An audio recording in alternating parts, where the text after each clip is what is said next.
Welcome to the new Industry Training Services website. When you enter the website, the first thing you'll see are some of the courses that we offer.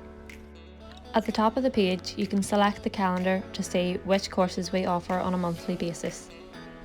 The courses will vary from month to month, but let's look at May 2021 as an example. When you scroll down the page, you'll see all of the courses that we offer throughout the month. You can hover over each course and you'll be provided with an image that's relevant to that course. When you have found a course that you would like to view, like CSR, you can just click this and it will bring you to a page providing you with more information about the course.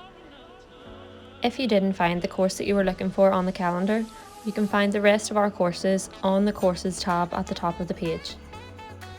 When you're viewing a course, you can scroll down to find out more information about that specific course. When you're ready to make a booking, you can scroll down to the bottom of the page and you'll see this box that says Book Event. Select a date on the drop-down box that suits you and then continue to proceed with the booking by clicking Next. Here you should fill in all the relevant details so that your booking can be processed effectively. When you've filled in all required information, scroll down, select Next and you will proceed to the payment page. If you require further assistance, please don't hesitate to get in touch.